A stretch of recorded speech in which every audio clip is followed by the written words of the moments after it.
सभी प्यारे दोस्तों और छात्रों का हार्दिक स्वागत है आपके अपने YouTube चैनल पर। बहुत सारे बच्चे लाइव आ चुके हैं। आई होप कि जल्दी से जल्दी सारे बच्चे लाइव आ जाएं। वेलकम टू प्रकाश, नीतू, सरिता, राहुल। जैसा कि देखिए आपके पीछे लिखा हुआ है कि मैं एक सीडीपी सीरीज पढ़ा रहा हूँ आपको आपके अपने चैनल पर। तो आप पाएंगे कि ये जो सीडीपी सीरीज है ये क्या है। एक बच्चे ने मुझे कमेंट भी करके कल पूछा था कि आखिरकार सीडीपी का मतलब क्या है। तो मुझे लगा कि काफ़ी कॉमन सी चीज़ें तो हो सकता है कि आपको पता हो।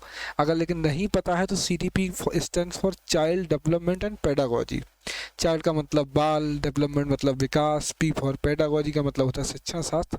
अभी आगे अगर चर्चा करेंगे तो उसमें पेडागोजी का भी मतलब समझाएंगे कि आखिरकार बाल विकास और पेडागोजी की शुद्ध हिंदी होती है। कुछ लोग पेडालॉजी बोलते हैं तो वो थोड़ा गलत प्रोनाउंसिएशन है, इसकी स्पेलिंग PEDAGOGY होती है। तो ये पेडागॉजी होता है और इसकी शुद्ध हिंदी होती है शिक्षण शास्त्र। आखिरकार वास्तव में शिक्षण शास्त्र क्या है।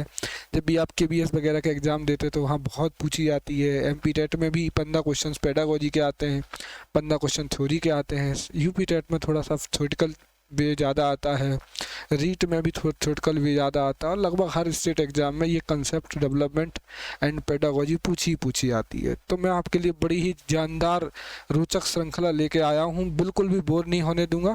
सभी प्यारे बच्चों को नमस्कार, थैंक यू। आपने कहा कि अच्छा पढ़ाते हैं। आई होप कि आपका प्यार बताता रहेगा इस चैनल को। आप लाइक, शेयर और सब्सक्राइब करते रहिए, सारे ग्रुप्स में भेजते रहिए और जितना अच्छा आपका प्यार मिलेगा मैं पूरी ईमानदारी के साथ पूर्णतः निःशुल्क पूरी की पूरी सीडीपी की जो कंसेप्ट सीरीज होगा वो पढ़ाऊंगा। एक बार अगर आप लगातार वीडियो देखिए, है क्या कि हम जब बुक पढ़ते हैं तो बुक में जो टॉपिक होते हैं वो सीक्वेंस में नहीं होते हैं, तो इसलिए काफ़ी दिक्कत जाती है। लेकिन मैं यहाँ जब आपको पढ़ाऊंगा तो कुछ ऐसे पढ़ाऊंगा जिसका एक अपना सीक्वेंस होगा और एक के बाद एक अगर आप वीडियो देखते चले गए तो अपने आप आपको ये सारी चीज़ें बहुत अच्छे से समझ में आएंगी। ठीक है, सभी का हार्दिक स्वागत है। Nitika Tiwari ji, good evening. तो चलिए अब स्टार्ट करते हैं आज का टॉपिक। देखिए लास्ट के जो वीडियो है आप जरूर देखिएगा। उस वीडियो में हम यहाँ प्लेलिस्ट में डिस्क्रिप्शन में डाल देंगे। उसमें हमने अधिगम से स्टार्ट किया है। अधिगम बहुत ही इंपॉर्टेंट चैप्टर है, आपको पता होगा। इससे बहुत सारे प्रश्न आते हैं। हमने जाना था कि आखिरकार अधिगम में क्या मतलब है, अधिगम और सीखने में क्या अंतर है, अधिगम के प्रकार क्या हैं, अधिगम के चरण क्या हैं, और हमने जाना था कि आखिरकार अधिगम जो है वो किस तरीके से मतलब रखता है लक्ष्य या उद्देश्य को लेकर। तो अधिगम का मतलब हमने जाना था लक्ष्य या उद्देश्य। तो कल तक हम 3 या 4 टॉपिक पढ़ चुके थे। हम थार्नडाइक के सीखने के नियम पढ़ चुके थे। एक बच्चे ने कमेंट में लिख के पूछा क्या सीखने के गौण नियम भी थार्नडाइक ने दिए हैं, तो वो भी नहीं दिए हैं। ये गौण नियम जो है वो थार्नडाइक के नहीं है। थार्नडाइक ने प्रमुख नियम दिए हैं 3: तत्परता का नियम, प्रभाव का नियम, अभ्यास के नियम। बड़े ही मज़ेदार तरीके से मैंने आपको समझाया था। आई होप कि आज भी आपको उतना ही मज़ा आएगा। चलिए फिर बिना देर के हुए भूमिका बनाते, और याद रखें बहुत सारी आपकी और भी भर्ती निकलने वाली है, महिला पर्यवेक्षक वगैरह, वहाँ पर भी इसका बहुत अच्छा खासा वेटेज है। तो देखिए इस जो सीडीपी है ना, जितने भी आपके बच्चों से रिलेटेड एग्जाम है या टीचिंग एग्जाम है वहाँ पूछी जानी है। और अगर आप ये वीडियोस देखेंगे, मेरी क्लास लगातार लाइव पे आकर देखेंगे तो आपको बहुत अच्छा लगेगा, बहुत मज़ा आएगा। तो चलिए फिर स्टार्ट करते हैं आज की क्लास और देखते हैं आगे की चीज़ें। तो आज का प्यारे बच्चों टॉपिक है बहुत ही इंपॉर्टेंट। इसको लेकर कई सारे क्वेश्चंस एग्जाम में आए हैं और उसका नाम है, मतलब अधिगम का ही हिस्सा है, RM गैने की अधिगम सोपान की। कल जो हमने पढ़ी थी स्टेप्स ऑफ लर्निंग, जो लास्ट वीडियो में, वो स्टेप्स ऑफ लर्निंग सामान्य लर्निंग थी कि जिसका हमने ट्रिक बताया था MP बिहार में VCR रोक लग गया। आज की जो हम पढ़ेंगे इसको भी बड़े अच्छे से पढ़ेंगे। और ये हैं आपके भाई साहब जिनका नाम है RM गैने। कई बार हम लोग ये जो है RM गैने इसमें ज़रूर पढ़ते हैं कि भाई RM का फुल फॉर्म सर ज़रूर बता दो। तो पहली बात मैं अभी तो बता दे रहा हूँ, लेकिन आगे से कोशिश करूँगा कि इन सब चीज़ों पे आपका ध्यान ना जाए। तो मैं जानबूझ के भी नहीं बताऊँगा, कई बार पता होता है, लेकिन देखिए कुछ टीचर इसको अट्रैक्शन बनाने के लिए ज़रूर बताते हैं ताकि उनको लगे कि टीचरों की नॉलेज कितनी बढ़िया है। लेकिन याद रखना किसी भी एग्जाम में भाई ये आपसे नाम तो नहीं पूछा जाने वाला। खैर अभी मैं आपको बता रहा हूँ इसलिए क्योंकि आपको उत्सुकता होगी। तो ये है रॉबर्ट मिल्स, और गैने अंग्रेजी में कुछ ऐसे लिखा जाता है। इनकी एक बड़ी ही फेमस बुक है, ये ज़रूर आती है एग्जाम में, और उसका नाम है कंडीशंस ऑफ लर्निंग। ठीक है, सीखने की जो है शर्तें, अगर हिंदी में हम बात करेंगे तो ये है RM गैने। लेकिन इनकी अधिगम सोपान की बहुत इंपॉर्टेंट है, एक एक एस्पेक्ट से इसे समझेंगे। अधिगम असलियत में क्या होता है ये इनके बाद समझ हो जाएगा, फिर आगे हम अधिगम के सिद्धांत पढ़ेंगे। तो चलिए, RM गैने मतलब समझ में आ गया होगा, इंस्ट्रक्शन फॉर रॉबर्ट मिल्स गैने, और इनकी बुक का नाम है कंडीशन ऑफ लर्निंग। चलिए अब आगे बढ़ते हैं और हम देखते हैं सबसे पहले कि ये जो अधिगम सोपान की है ये है क्या। तो इन्होंने कहा कि सीखने के लिए 8 स्टेप्स हैं। कितने स्टेप्स हैं? 8, ये लिखे हुए हैं 8। अब सबसे पहले ये जो 8 स्टेप्स हैं वो क्या है, पहले इनको देख लेते हैं और इनको समझ लेते हैं, फिर इनको याद करने की मैं ट्रिक भी बता दूंगा। तो सबसे पहले जो आपका स्टेप है वो लिखा हुआ एस फॉर है सिंबॉलिक लर्निंग, हिंदी में कहेंगे सांकेतिक अधिगम। देखो मैं पहले हिंदी अंग्रेजी आपकी क्लियर कर देता हूँ, क्योंकि जब आप बुक पढ़ते हैं तो शुद्ध हिंदी में पढ़ते हैं तब भी प्रॉब्लम आती है, अंग्रेजी में पढ़ते हैं तब भी प्रॉब्लम आती है। तो पहला जो चरण है वो है आपका सांकेतिक अधिगम। अब देखिए आपको ये याद करना है, तो चलो मैं ट्रिक अभी बता देता हूँ। तो उसको याद कैसे करेंगे, आप एक ट्रिक याद कर लो। वो ट्रिक है SSC is very difficult course. आप SSC के बारे में जानते होंगे और हर कोई एग्ज़ाम नहीं निकाल पाता ना SSC का, तो आप याद रखो SSC is very difficult course to pass. मुझे नहीं लगता कोई बहुत बड़ी लाइन है, आई होप कि आपको याद हो जाएगी।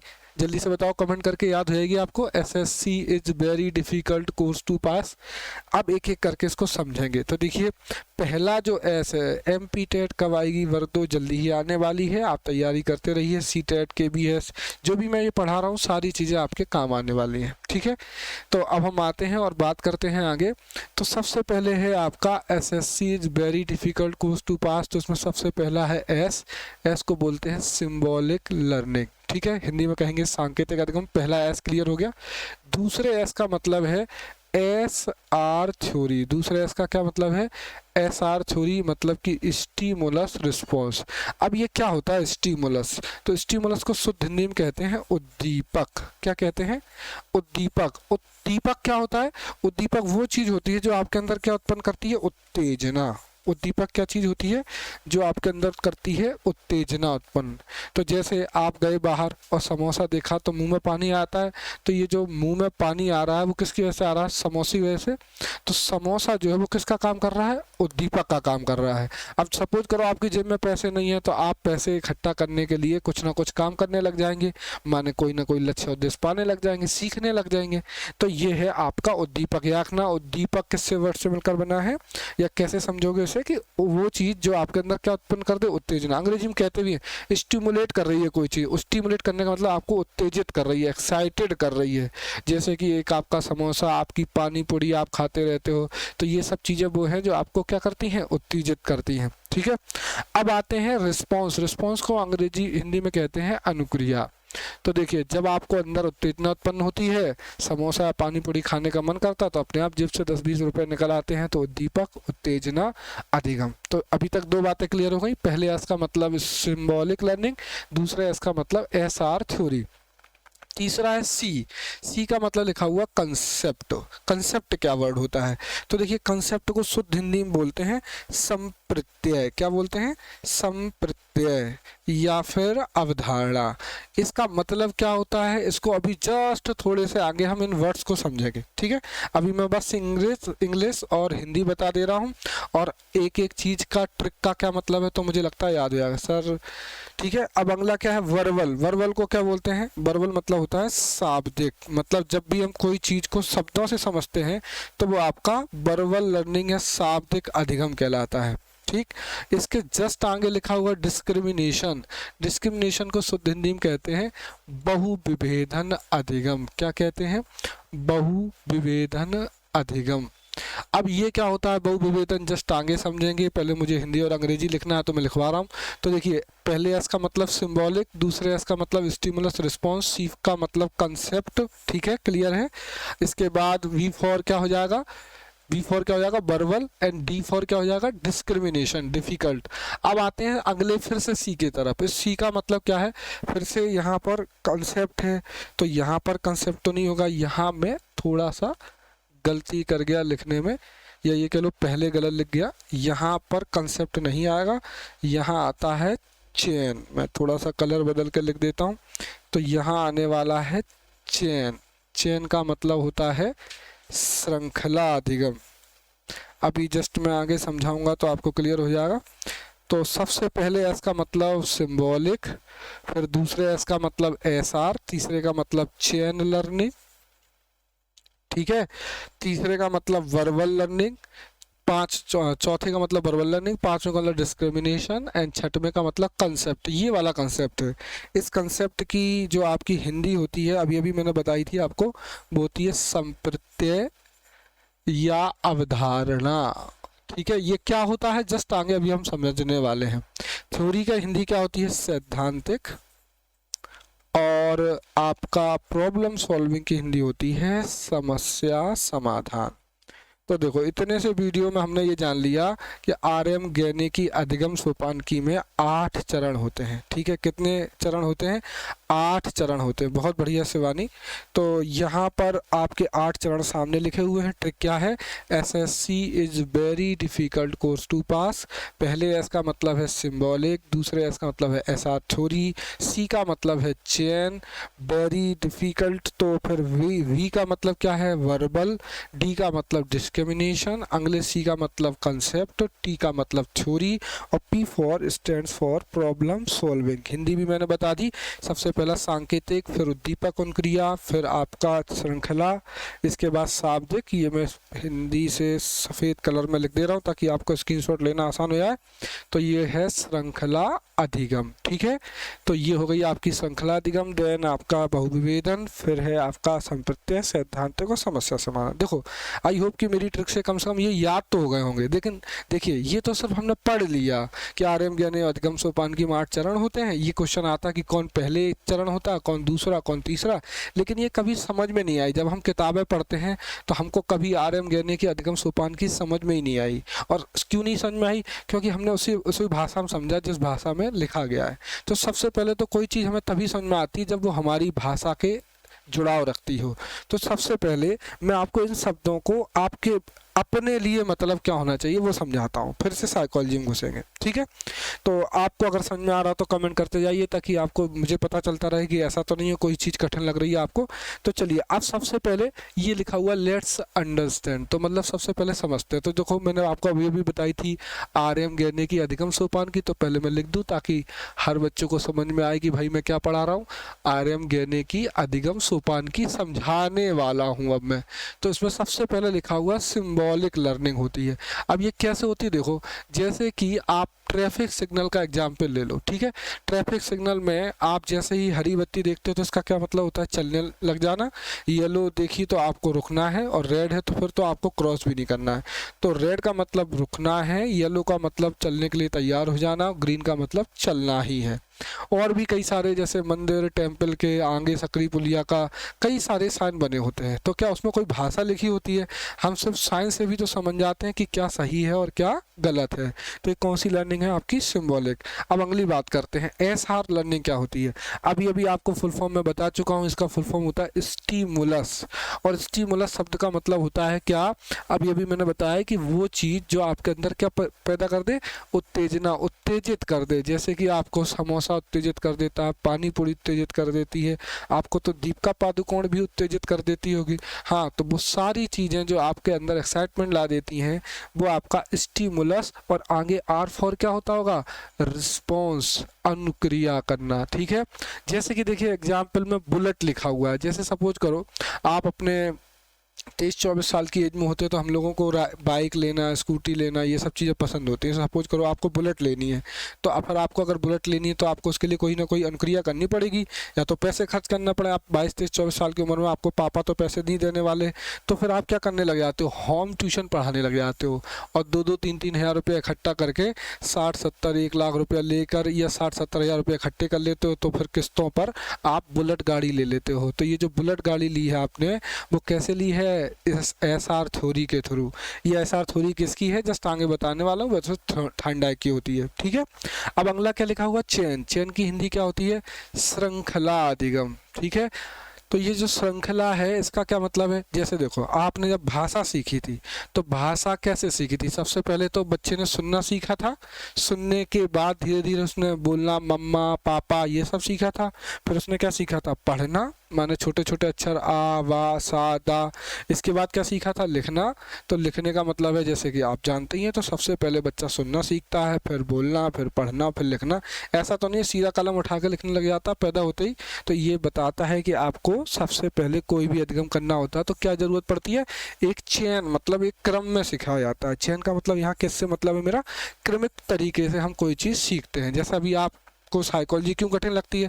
क्योंकि इसका किसी भी बुक में, कितनी भी अच्छी बुक ले लोगे, सही क्रम नहीं लिखा हुआ है। मेरे जो ये वीडियोज हैं वो बिल्कुल एकदम सिस्टमेटिक ऑर्डर में आएंगे आपके पास। आपको लग रहा होगा यार जीन प्याजे बहुत इंपॉर्टेंट है, आपने तो पढ़ाना ही चालू नहीं किया।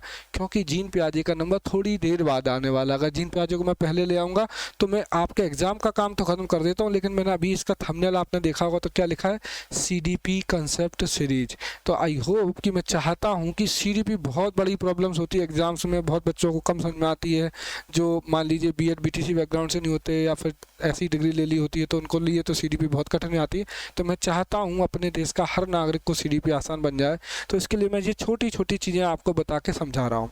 तो वर्बल क्लियर हो चुका होगा आई होप कि, जैसे कि हम सुनना, बोलना, पढ़ना, लिखना। अब आते हैं वर्बल पे, मतलब चैन क्लियर हो चुका होगा। अब आते हैं वर्बल पे। वर्बल की हिंदी क्या होती है? आपको पता है, शाब्दिक। मतलब ऐसी चीज़ जिसमें हम शब्दों से समझते हैं। जैसे कि मिलिट्री में चलता है, कमांड्स चलते हैं, वहाँ पूरी बात बोली जाती है कि भैया बंदूक उठा लो, ऐसा तो नहीं बोलता सावधान, विश्राम, जवान, गन स्टैंड करो, या जो भी आप बोलते हैं, फायर, तो फायर होने लग जाती है। तो वहाँ पूरी सेंटेंसेस में बात नहीं चलती, वहाँ किस में बात चलती है? कमांड्स में। और कमांड्स कहीं ना कहीं क्या है? शब्द। शब्द मतलब कौन सी अधिगम? वर्बल। तो वर्बल लर्निंग हो गई, ठीक है। अब इसके बाद क्या लिखा हुआ? डिस्क्रिमिनेशन। इसकी हिंदी क्या होती है? आपको पता ही है, इसका मतलब होता है बहुविभेदन। जैसे आप अपना बचपन याद करो अपना, या फिर जो भी अभी भी आप किसी दुकान पे जाते हैं तो कपड़ा खरीदने जाते हैं, तो जब दुकान वाले से कहते हैं कि भैया कपड़ा दिखा दो, तो अगर हम मध्यम वर्गीय परिवार के लोग हैं तो कपड़ा में ये नहीं जानते कि कौन सिल्क का होता है, कौन कॉटन का होता है, कौन क्या होता है। बस ये कह देते हैं, वो दुकानदार पूछता है कितने रुपया वाला दिखाना है, 300 रुपया वाला कि 500 रुपया वाला? तो हम कह देते हैं बीच का दिखा दो, ना कम का ना ज़्यादा का। क्यों कहते हैं? क्योंकि भैया हम अपने कपड़े जो लेने जाते हैं उसमें वैरायटी नहीं देखते हैं, हम अपनी रेंज देख रहे होते हैं कि भाई किस रेंज में हमारा कपड़ा आ जाएगा। तो अब अपने कपड़े 3-4 मंगवा लिए, 400 वाला भी, 800 वाला भी, 700 वाला भी। फिर आप ये देखते हैं कौन सा अच्छा लग रहा है और हमारे बजट में है। तो आप क्या करते हैं? कपड़ा खरीदते टाइम बहुत सारा बहुविभेदन, मतलब अलग अलग तरीके से तुलना करते हैं। क्या करते हैं? तुलना करते हैं। तो बहुविभेदन शब्द का मतलब क्या हो गया? तुलना करना, ठीक है। अब आते हैं अगला। तो आई होप कि डिस्क्रिमिनेशन वर्ड भी क्लियर हो गया होगा। अब आते हैं कंसेप्ट। कंसेप्ट की हिंदी क्या होती है? संप्रत्यय, ठीक है। अब इसको समझते हैं। जैसे देखो मैंने एक लाइन लिख रखी है, न लेना एक न देना दो। आपने देखा होगा कि कभी भी हमारे संबंध बिगड़ते हैं, कब किस कंडीशन में बिगड़ते हैं? जब हमको लेन देन करना होता है और फिर हम उधारी लेते हैं, चुकाते नहीं हैं, या फिर किसी से उधारी ले ली और समय पर नहीं चुका पाए तो वो हमसे ज़बरदस्ती करने लग जाता है। तो ये जो आपकी लर्निंग है वो कहलाती है आपकी कौन सी लर्निंग? कंसेप्ट या संप्रत्यय। तो जब हम कोई काम करते हैं उसके बाद हमारी एक सोच बन जाती है। क्या बन जाती है? सोच। एक कंसेप्ट बन जाता है कि यार अगर हमने किसी से व्यवहार बिगाड़ना है तो उसे उधार रुपया दे दो। या फिर हमने देखा कि किसी दोस्त को आज की डेट में 10 रुपया दे दो तो फिर वो मिलने की उम्मीद नहीं रहती, क्योंकि 10 रुपया आज की डेट में बहुत छोटा अमाउंट है। तो हम ये सोचते हैं यार अगर कोई 10 रुपये मांगे तो 10 रुपये नहीं देना है, या तो 100 रुपये देना है या फिर 500 रुपये देना है। क्यों? क्योंकि उससे मांगने में आसानी होगी, भैया 100 रुपये लिए तो दे दो। अब 10 रुपये क्या मांगेंगे? वो कहेगा अरे यार 10 रुपये भी मांगने आ गए हो। तो यहाँ से हमने सोच बना ली कि अगर देना भी है उधार तो 500। अच्छा ये भी हमने सोच बना ली होगी 5000 नहीं देना है, पता चले फिर वापस न मिल पाए, ठीक है। तो ये हो गया आपका कंसेप्ट लर्निंग। अगला क्या लिखा हुआ प्यारे बच्चों? थ्योरी। थ्योरी का मतलब क्या होता है? सैद्धांतिक लर्निंग। क्या होता है? सैद्धांतिक। देखो सबसे पहले हमारी सोच बन गई, सोच से ही क्या बन जाते हैं हमारे साथ? नियम। जैसे आपने देखा होगा मम्मी पापा के अपने नियम बन जाते हैं कि भैया 8-9 बजे के बाद घर के बाहर नहीं, घर के अंदर। 9 बजे के पहले तक कहीं भी रहो। क्यों? उन्होंने कोई घटना या देख ली होती सोच कि भैया रात में अगर कोई बच्चा लेट हो जाता तो उसके साथ कोई भी घटना घटित हो सकती है। तो यहाँ से वो क्या बना देते हैं? नियम। जैसे आपने देखा होगा थूकना मना है, नियम लिखा होता है, और फिर जहाँ नियम लिखा होता है उसी को हम मानते नहीं है। लेकिन थूकना मना लिखा तो वही होगा ना, कि जब उन्होंने देखा होगा कि यहाँ पे यार थूकते हैं तो इससे गंदा लगने लग जाता है या फिर गंदगी होने लग जाती है, तो उसको मना करने के लिए तो थूकना मना है लिखना पड़ता है। तो ये है आपका कौन सा लर्निंग, थ्योरी लर्निंग। अब अंतिम बचा प्रॉब्लम सॉल्विंग। शब्द का मतलब क्या होता है, समस्या समाधान। आपको पता है ना कि भैया हम तभी कुआं खोदते हैं जब हमारे घर में क्या लग जाए, आग, या ये कह लो घर में जब आग लग जाती तो अपने आप कुआं खोदना है या हैंडपंप चलाना है, क्या करना अपने आप। तो जब भी समस्या सामने आती है तो समाधान अपने आप व्यक्ति ढूंढने ही लग जाता है। तो यही लिखा हुआ कि आग लगेगी तो आप क्या खोदेंगे, कुआं। तो ये है आपका समस्या समाधान। तो अभी मुझे लगता है मैं अगले 5 मिनट में, देखो एक होता है पढ़ना, मैं चाहता तो इसे 2 मिनट में भी ख़त्म कर सकता हूँ, लेकिन देखिए सिखाने में देर लगती है और मैं चाहता हूँ कि आप सीखें। और ज़्यादा कठिन नहीं है, शुरुआत के 4-5 वीडियो में जो भी नॉर्मल वर्ड हैं, जैसे आज पहली बार आपने कंसेप्ट देखा, आपने पहली बार डिस्क्रिमिनेशन वर्ड देखा, और ये वर्ड कई बार यूज होंगे, संपत्ति अवधारणा। अब चूंकि हम अच्छे से न समझे नहीं होते हैं तो फिर ये कंसेप्ट संपत्ति अवधारणा हमेशा हमें आफत लगने लग जाते हैं। तो आई होप कि मैं फिर से रिवीजन करवा देता हूँ कि हमने सबसे पहले देखा सिंबॉलिक वर्ड। सिंबॉलिक की शुद्ध हिंदी क्या होती है, सांकेतिक। माने जब हम कोई चीज़ को संकेतों में समझते हैं तो वो क्या कहलाता है, सिंबॉलिक लर्निंग कहलाता है। जैसे कि ट्रैफिक सिग्नल हम संकेतों के माध्यम से समझ रहे होते हैं। एक होता है एसआर थ्योरी, जिसमें फुल फॉर्म क्या है इसका, स्टिमुलस रिस्पॉन्स थ्योरी, जिसमें कि मतलब है कि जब हमें कोई चीज़ एक्साइटेड करती है तो उसको पाने के लिए हम क्या करते हैं, अनुक्रिया करते हैं। तो ये थॉर्नडाइक का सिद्धांत है। खैर ये बात आगे देखेंगे। जैसे कि भाई बुलेट चाहिए थी तो हमने होम ट्यूशन पढ़ाना क्या कर दिया, चालू। अगला क्या लिखा हुआ है, श्रृंखला अधिगम। श्रृंखला मतलब जैसे कि मिलिट्री की कमांडें होती हैं। डिस्क्रिमिनेशन मतलब जैसे हमने कपड़ा खरीदा था। कंसेप्ट मतलब जैसे कि न लेना एक न देना, तो उधारी याद रख लेना। थ्योरी मतलब जैसे हमारे घर में नियम बने हुए हैं या दीवारों पर नियम बन जाते हैं, वो वाली चीज़। और अंतिम बात कि जब भैया अभी तो आप हो सकता पेपर की तैयारी कर रहे हो, लेकिन जैसे ही आपके सामने पेपर आया था तो दिमाग 4 गुना तेजी से दौड़ने लग जाता है। तो यही है प्रॉब्लम सॉल्विंग।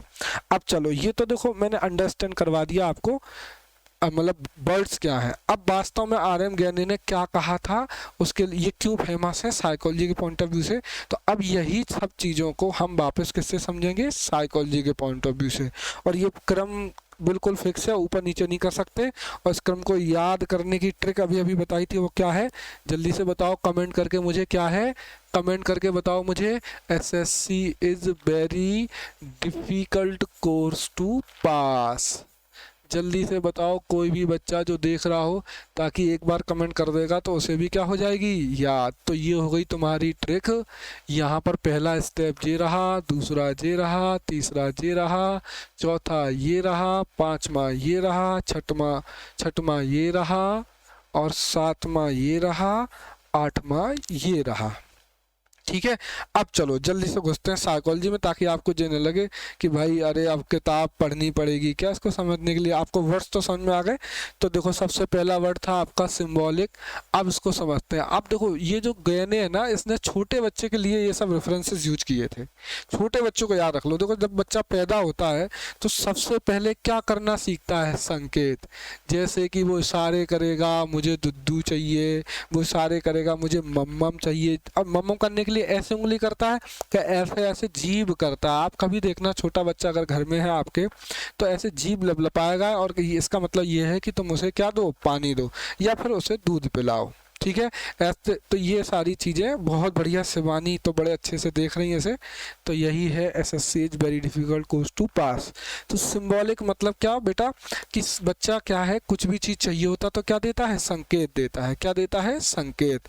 जैसे कि ये जो संकेत का सिद्धांत है वो दिया था टॉलमैन ने। कहने की अधिगम सोपान की जरूर पढ़ा रहा हूँ, लेकिन आगे से आगना ये जो सिंबल चिन्ह अधिगम का सिद्धांत ये दिया था किसने, टॉलमैन ने। तो यहाँ से छोटी छोटी चीज़ें सीख जाओगे। अभी मैं एक और लेक्चर डालूंगा जिसमें मैं Thorndike, Pavlov, Skinner, Hull, Guthrie, पियाजे इनके बारे में बताऊंगा। इससे फ़ायदा क्या होगा कि ये जो अजीब से वैज्ञानिक जो हमें इंडिया है, मतलब इंडियन है, मतलब कि हिंदुस्तान से हैं, तो हमें कई सारे जो अंग्रेजी के वर्ड्स होते हैं बड़े अजीब लगते हैं। चूँकि ये साइकोलॉजी पूरी अंग्रेज़ों ने लिखी है, या ये कह लो यूके यूएस से होके आए हैं, तो काफ़ी सारे वर्ड्स परेशान करते हैं। लेकिन मैं आपको एक अलग से वीडियो बना के दूंगा तो उसमें मज़ा आ जाएगा आपको। उस वीडियो के बाद कभी भी आपको ये पियाजे और ये सब अजीब नहीं लगेंगे। जैसे अभी आपको टॉलमैन थोड़ा सा अजीब लग रहा होगा, तो साइकोलॉजी में पढ़ रहे हैं तो देख रहे हैं। ठीक है। नीतू जर भी लिख रही है एसएससी वेरी डिफिकल्ट, बहुत बढ़िया बच्चों, अच्छा लग रहा है मुझे ये देखकर कि आप ये सब चीज़ों में इंटरेस्ट ले रहे हैं। अगला क्या लिखा हुआ है, एस। एस का मतलब क्या होता है, एसआर थ्योरी। क्या होता है, एसआर थ्योरी। इसका मतलब होता है स्टिमुलस रिस्पॉन्स थ्योरी। तो यहाँ पर है थार्नडाइक और इसको शुद्ध हिंदी में क्या कहते हैं, उद्दीपक अनुक्रिया का सिद्धांत। उद्दीपक अनुक्रिया क्या कहती है कि जब हम किसी चीज को देखते हैं तो हमारे अंदर उत्पन्न होती है उत्तेजना और उससे हम करते हैं अनुक्रिया। आगे आते हैं चेन। ये क्या थी, चेन। एक्चुअली लास्ट में है कंसेप्ट, तो वो याद आता है बार बार। तो ये चेन को शुद्ध हिंदी में क्या कहते हैं, श्रृंखला। जैसे देखो भाई, भाषा को सीखने का क्या है क्रम है, सुनना, बोलना, पढ़ना, लिखना। तो यहाँ गहने ने ये बताया कि देखो सबसे पहले बच्चा करता है संकेत के बाद बच्चे को कुछ चीज़ें एक्साइट करती हैं, जैसे कि उसका मोबाइल का लेना, उसका खिलौने का लेना। तो यहाँ से वो एक्साइटेड करता है तो उससे चीज़ों के प्रति आकर्षित होता है और वो चीज़ें सीख जाता है। जैसे बेड से उतरना अपने आप सीख जाता है, बेड पे चढ़ना अपने आप सीख जाता है, ये सारी बातें। ठीक है, तो ये सारी बातें हो गई। इसके बाद आते हैं चेन पर। किस पर आते हैं, चेन पर। चेन क्या कहती है भाई, अब देखो सबसे पहले बच्चे ने संकेत करना सीखा, फिर उसे चीज़ें एक्साइटेड करेंगी तो वो अपने आप बेड पे चढ़ना उतरना सीख गया। अब धीरे धीरे करके पहले तो क्या बोलना चालू करेगा, तो छोटे छोटी चेन होती है, मतलब पहले जैसे कोई चीज़ है तो धीरे धीरे बोले मम मम मम्मा, पा पा, ऐसे करके शब्द बोलने लग जाएगा। तो अब यहाँ से वर्ड यूज हो जाएगा बरवल। क्या हो जाएगा, बरवल। पहले बच्चा वर्ड सुनता है, फिर क्या करता है, बोलता है, फिर पढ़ता है, फिर लिखता है। तो ये तो चैन हो गई। अब देखो यहाँ से बरवल चालू हो गया, मतलब बोलना चालू हो गया। आपने देखा होगा पानी को पानी नहीं कहता, पहले मम कहता है, क्योंकि उसको 2-3 रेंज के ही शब्द आते हैं ना। या फिर चीज को चिज्जू कहेगा, हवा बोलना उसके लिए आसान हो जाता, तो ये बोलने लग जाता है कोई डर वाली चीज के लिए। तो यहाँ पर ये हो गया शब्दों के माध्यम से बच्चा सीख गया। मैंने पहले संकेत किए, फिर उसे चीजें एक्साइट करी तो उसने उनको अनुक्रिया करी, उससे को सीखा। फिर एक चैन है कि जो कहती है कि भैया पहले बच्चा सुनता है, फिर बोलता है, फिर पढ़ता है, फिर लिखता है। फिर इसके बाद बच्चे ने क्या किए, शब्दों को थोड़ा बहुत बोलना सीखा। तो शब्दों से अपनी बात कहें, वो ऐसा नहीं कहता मम्मी मुझे पानी चाहिए, बस इतना कहेगा पानी या मम मम। तो ये हो गया बरबल। अब आते हैं डिस्क्रिमिनेशन। डिस्क्रिमिनेशन का मतलब क्या, बहुविभेदन। अब वो समझने की कोशिश करता है कि भाई मुझे शब्दों को कैसे बोलना है। जैसे देखो बचपन में बच्चा चाहे उसकी मम्मी हो चाहे दूसरे की मम्मी हो, उसके लिए सब मम्मी है और उसके लिए बाकी सब क्या है, पापा है। कई बार हम लोग मतलब शर्मा जाते हैं कि यार सब मम्मी है सब पापा, ऐसे कैसे बेटा, एक ही मम्मी होंगी एक ही पापा होंगे।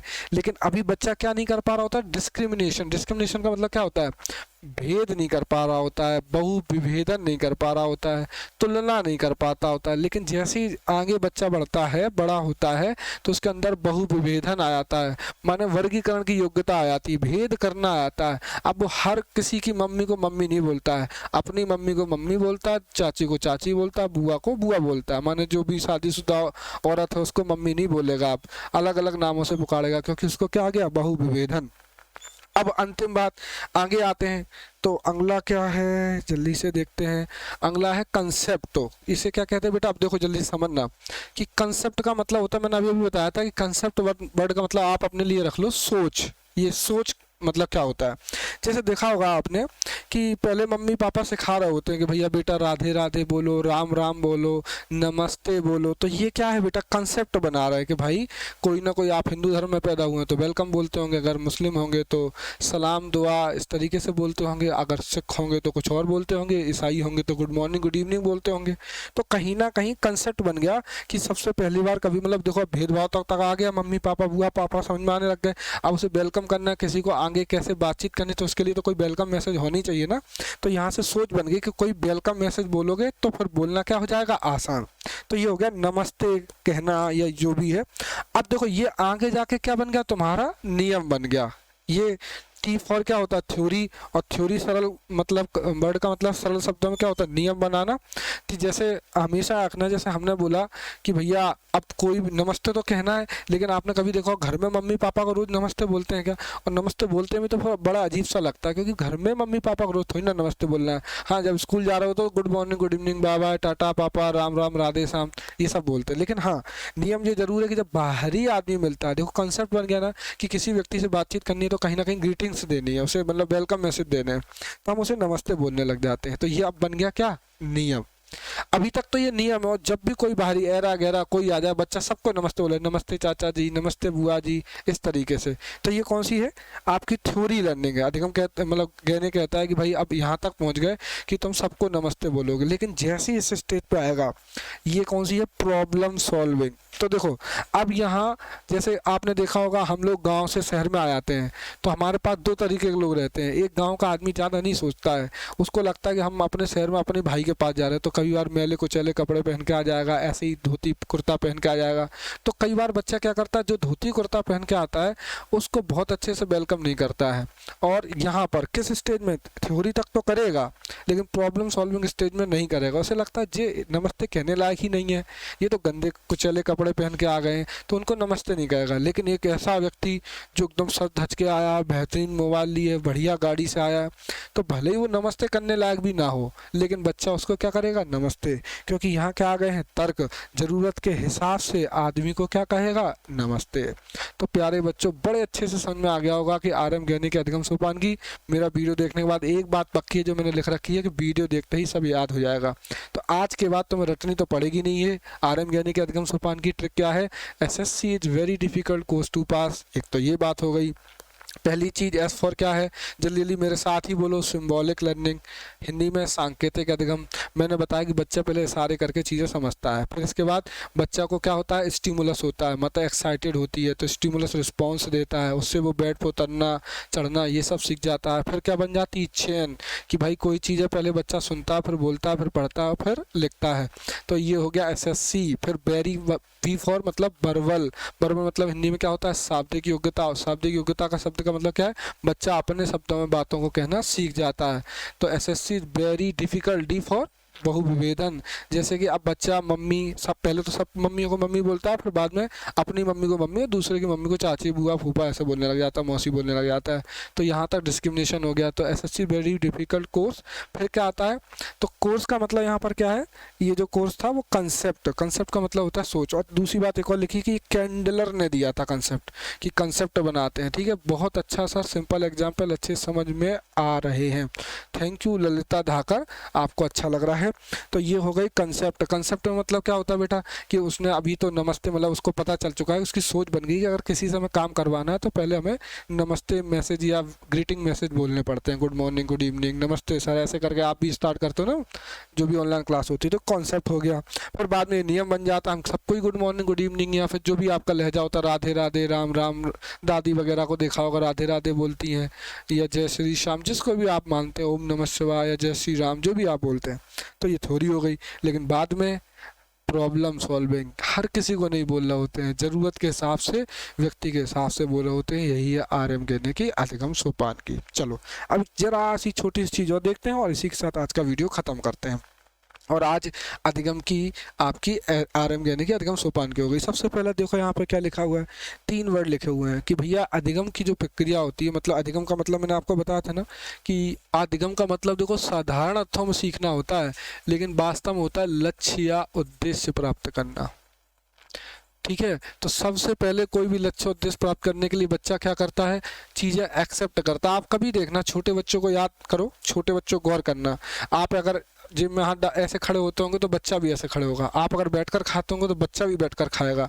अगर आप खड़े होकर पानी पीते होंगे तो बच्चा भी पिएगा। मतलब बच्चा क्या करता है, एक्सेप्ट करता है सारी चीज़ें, सुनता रहता है, अनुकरणीय, नकलची होते हैं बच्चे। तो हमें कभी भी कोई चीज़ पानी है तो सबसे पहले, जैसे आप मेरा वीडियो देख रहे हो, आप पास होना चाहते हो, नौकरी पाना चाहते हो, सीडीपी आपके लिए हर्डल है, मैं गारंटी देता हूँ आपको हो सकता है वीडियोज बड़े हो जाते हो और आपको कई बार लगता हो कि यार इतने से वीडियो में इतनी सी बात है कि मैं पढ़ाना नहीं चाहता, मैं आपको सिखाना चाहता हूँ। और सिखाने में देर लगती है, एफर्ट लगता है। मैं भी चाहूँ तो 2 मिनट की चीज़ें हैं मुझे, और मैं तो बता ही चुका, एक ट्रिक से सब खत्म हो जाता है। अभी लास्ट में जब मैं रिवीजन करवाऊंगा तो 1 घंटे के अंदर पूरी साइकोलॉजी खत्म हो जाएगी। लेकिन सिखाने में देर लगती है, समय लगता है। लेकिन ये बात पक्की है, अगर मेरी बातें आप ध्यान से सुनोगे तो कभी नहीं भूलोगे। तो यहाँ पर एक फिर से नया वर्ड आ गया ना, अधिग्रहण। तो याद रखना, साइकोलॉजी में अधिग्रहण मतलब कोई चीज़ को लेना, स्वीकार करना, एक्सेप्ट करना। जैसे आप मुझे बातें सुनकर अभी साइकोलॉजी के वर्ड से परिचित हो रहे हो, आगे कभी दिक्कत नहीं आएगी आपको। तो ये अधिग्रहण किसके लिए करते हैं? लक्ष्य प्राप्ति के लिए, जो चीज़ें हैं उनका। तो हमने अधिग्रहण कर लिया, जैसे सब्जी बनानी है तो आप टमाटर आलू सबको रख लोगे, अधिग्रहण कर लोगे। अब क्या करोगे? धारणा, कि भाई टमाटर आलू काटने सब्जी नहीं बनती है, टमाटर आलू धनिया मिर्च प्याज सबको सही संयोजन में सही क्रम में डालने सब्जी बनती है। तो धारणा क्या है कि इसे कैसे बनाना है, चीज़ें कैसे याद करनी है। तो ये हो गया आत्मसात कैसे करते हैं, तो यही है बेटा धारणा।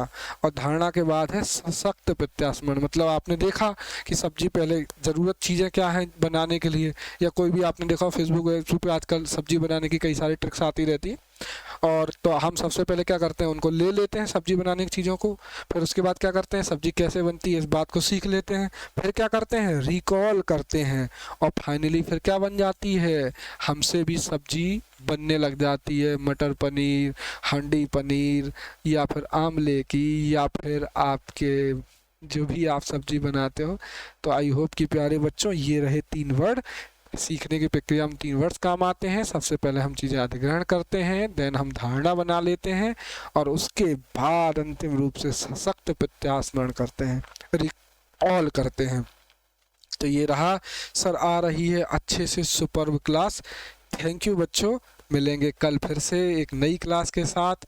रोज़ाना 7 या 8 बजे देख लेना, थोड़ा सा एडजस्ट करना पड़ता है चीज़ों को, लेकिन रोज़ मैं आपको पढ़ाऊँगा और आपको लगेगा अच्छा।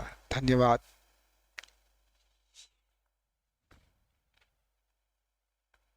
कितने बच्चे आए जमा?